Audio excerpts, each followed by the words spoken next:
জলসংখ্যামন্ত্ৰী মাননীয় শ্ৰী অপূৰ্ব সিংহাল ডক্টৰ মনোজ চৌধুৰী দেৱ আমাৰ মাজত উপস্থিত হৈছে। নতুন ডায়ালিসিসৰ বিছনা অনুযোগ কৰা হৈছে।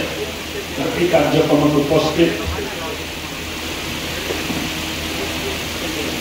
ৰঙিয়া সমষ্টিৰ জনপ্ৰিয় বিধায়ক ভাৰতীয় জনতা পাৰ্টিৰ প্ৰাক্তন ৰাজ্যিক সভাপতি ভৱেশ কলিতা ডাঙৰীয়া,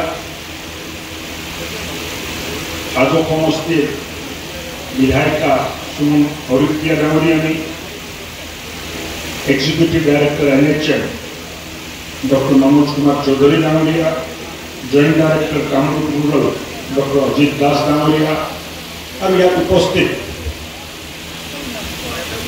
জিলা প্রশাসনের উপস্থিত হওয়া বিষয়া, স্বাস্থ্য বিভাগের ডক্টর, প্যারামেডিকেল কর্মচারী বিষয়াসকল, আশা বাইদেউসকল আর পৰম শ্ৰদ্ধাভাজন স্বাস্থ্য বিভাগৰ দায়িত্ব ল'লে। অতি সাহসেৰে বীৰগৰ্ভে আমাক 6খনকৈ ফ্ৰী ডায়ালিচিছ বেড দি আজি আনুষ্ঠানিক উদ্বোধন কৰিব, তাৰ বাবে মই তেখেতক ধন্যবাদ জ্ঞাপন কৰিছোঁ।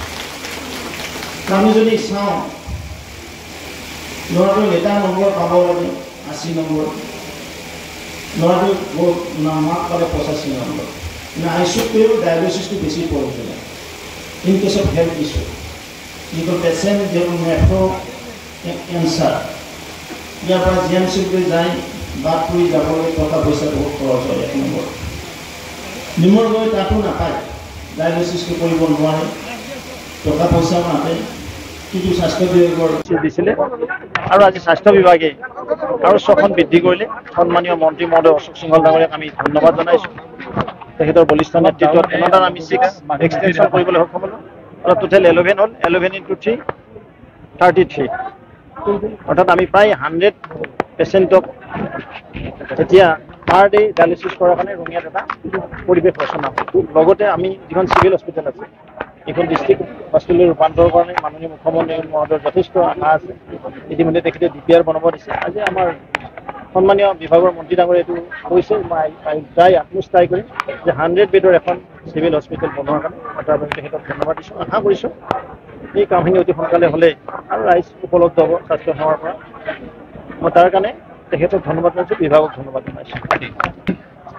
সমাজে নিজে স্বাস্থ্যৱান হোৱাৰ, স্বাস্থ্যৱান হৈ থকা প্ৰচেষ্টা হাতত ল'ব লাগিব। আমি এক্সাৰচাইজ কৰা, জিম, যোগা, নৃত্য, খেলা ধূলা, শাৰীৰিক চৰ্চা, ইয়াৰ জৰিয়তে নিজক কেনেকৈ মৰ্ণিং ৱাক, ইভিনিং ৱাক, ইয়াৰ জৰিয়তে নিজক স্বাস্থ্যটো ভাল ৰাখিব লাগে। আৰু স্বাস্থ্য যদি ভাল থাকে পৰিয়াল ভালকৈ চলিব, পৰিয়ালৰ স্বাস্থ্য ভাল থাকিব। পৰিয়ালবোৰে যদি নিজৰ স্বাস্থ্য ভাল ৰাখে সমাজখন স্বাস্থ্যৱান হ'ব। আৰু এক স্বাস্থ্যৱান সমাজ এক ভাল মানৱ সম্পদক গঢ় দিয়ে। এক স্বাস্থ্যৱান সমাজ এক ভাল পৰিৱেশত আগবাঢ়িব পাৰে। এক স্বাস্থ্যৱান সমাজ যিকোনো কাম কৰাৰ কাৰণে আগ্ৰহী হৈ আগবাঢ়িব পাৰে। তো সমাজক স্বাস্থ্যৱান হোৱাৰ মই আহ্বান জনাইছোঁ আৰু লগতে এই আহ্বানো জনাইছোঁ যে সপ্তাহত একদিন সিদ্ধ অৰ্থাৎ বইল খোৱাটো আমি আৰম্ভ কৰিব লাগে। মাননীয় প্ৰধানমন্ত্ৰী ডাঙৰীয়াও যোৱাকালি স্বাধীনতা দিৱসৰ দিনা তেখেতে ক'লে যে আমি 10% তেলজাতীয় বস্তু খোৱা কমাব লাগে।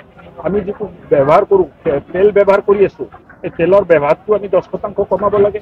তাৰ কাৰণে চিম্পল হ'ল যে আমি সপ্তাহত এদিন সিদ্ধ খোৱা আৰম্ভ কৰিব লাগে। যিকোনো বাৰ আপোনালোকে ঠিক কৰিব যে পৰিয়ালত